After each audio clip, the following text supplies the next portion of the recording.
അപ്പോൾ എൻ്റെ ചാനലിലേക്ക് എല്ലാ കൂട്ടുകാർക്കും സ്വാഗതം. ഇന്ന് ഞാൻ ദാണ്ട് വീട്ടിൽ തന്നെ വളരെ എളുപ്പത്തിൽ തയ്യാറാക്കാൻ പറ്റുന്ന ഒരു ഈവനിങ് സ്നാക്കിൻ്റെ റെസിപ്പിയാണ് കേട്ടോ ഷെയർ ചെയ്യുന്നത്. പറയാതെ പെട്ടെന്ന് കയറി വരുന്ന ഗസ്റ്റിനൊക്കെ കൊടുക്കാൻ വളരെ എളുപ്പത്തിൽ തയ്യാറാക്കാൻ പറ്റുന്ന റെസിപ്പിയാണ് കേട്ടോ. നമ്മുടെ കയ്യിൽ പൊട്ടറ്റയും അതുപോലെ തന്നെ കോൺഫ്ലവറും ഉണ്ടെന്നുണ്ടെങ്കിൽ പെട്ടെന്ന് തയ്യാറാക്കി എടുക്കാം കേട്ടോ. അതാണ്ട് ആദ്യമേ നമുക്കൊരു പൊട്ടറ്റോ ഒന്ന് വേവിച്ചെടുക്കണം, നല്ല രീതിയിലൊന്ന് വേവിച്ചെടുക്കണം. അതായത് നമ്മൾ ഉടച്ച് മാവിൻ്റെ കൺസിസ്റ്റൻസി ആക്കാൻ പറ്റുന്ന രീതിയിൽ നമുക്ക് ഇതുപോലെ ഒന്ന് വേവിച്ചെടുക്കണം കേട്ടോ. അപ്പോൾ എൻ്റെ വീഡിയോയിലേക്ക് നിങ്ങൾ ആദ്യമായിട്ടാണെന്നുണ്ടെങ്കിൽ സബ്സ്ക്രൈബ് ചെയ്യാൻ മറക്കല്ലേ. ഞാൻ പിന്നെ ദാണ്ട് ഈ ചൂടോടെ തന്നെ പൊട്ടറ്റോ എല്ലാം ഞാൻ ഒന്ന് പീൽ ഓഫ് ചെയ്തെടുക്കുന്നുണ്ട് കേട്ടോ. ചൂടാറിയിട്ടായാലും മതി.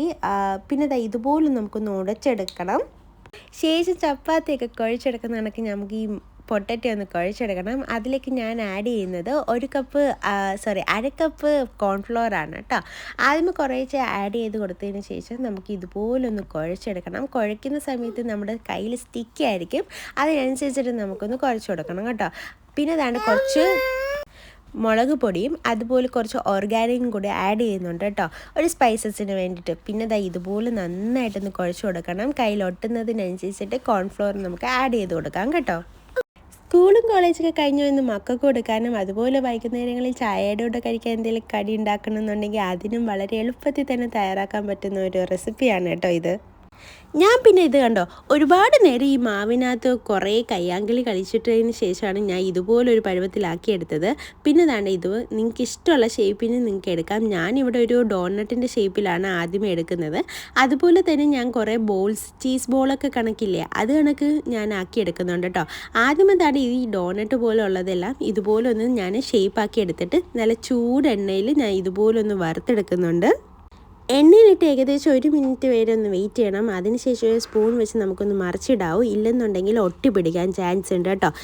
ഞാൻ ബാക്കിയുള്ളതും കൂടി ഒന്ന് പൊരിച്ചെടുക്കുന്നുണ്ട്. കൂടെ ഞാൻ നേരത്തെ പറഞ്ഞ കണക്ക് ബോളാക്കി ഷേപ്പാക്കിയില്ലേ, അതും കൂടി ഇട്ട് ആഡ് ചെയ്ത് ഞാൻ പൊരിച്ചെടുക്കുന്നുണ്ട് കേട്ടോ. കിഴങ്ങൊന്ന് വെന്ത് വരുന്ന ടൈമും അതുപോലെ ചപ്പാത്തി മാവായിട്ട് നമ്മളൊന്ന് കുഴച്ചെടുക്കുന്ന ടൈമും മാത്രമേ ഇതിന് വേണ്ടുള്ളൂ. ബാക്കിയെല്ലാം പെട്ടെന്ന് നമുക്ക് ചെയ്തെടുക്കാവുന്നതാണ്. അപ്പോൾ നമ്മുടെ ഇവിടെ നല്ല ക്രിസ്പി ആയിട്ടുള്ള പൊട്ടറ്റോ ഫ്രൈ റെഡിയായി കഴിഞ്ഞു. നിങ്ങൾക്ക് കുട്ടികൾക്ക് ഇഷ്ടപ്പെട്ട ഷേപ്പിൽ ഇതുണ്ടാക്കി കൊടുക്കാവുന്നതാണ്. അതായത് നിങ്ങളുടെ കയ്യിൽ സ്റ്റാറിൻ്റെയും ലവിൻ്റെയും ഒക്കെ മോൾഡില്ലേ, അതുണ്ടെന്നുണ്ടെങ്കിൽ അത് വെച്ചിട്ട് നിങ്ങൾക്ക് പല ഷേപ്പിൽ നിങ്ങൾക്ക് ഉണ്ടാക്കി കൊടുക്കാവുന്നതാണ്. ഒരു വട്ടമെങ്കിലും ഇതുപോലെ ഒന്ന് തയ്യാറാക്കി നോക്കണം കേട്ടോ. അതുപോലെ തന്നെ വലിയവർക്കും ചെറിയവർക്കും ഒരുപോലെ ഇഷ്ടപ്പെടുന്ന ഒരു സ്നാക്കും കൂടിയാണിത്.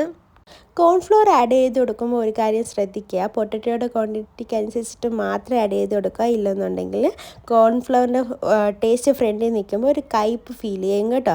അപ്പോൾ വീഡിയോ ഇഷ്ടമായെങ്കിൽ എല്ലാവരും ലൈക്ക് ഷെയറും ചെയ്യുക. അതോടൊപ്പം എൻ്റെ ചാനലിലേക്ക് നിങ്ങൾ ആദ്യമായിട്ടാണെന്നുണ്ടെങ്കിൽ സബ്സ്ക്രൈബ് ചെയ്യാനും മറക്കല്ലേ.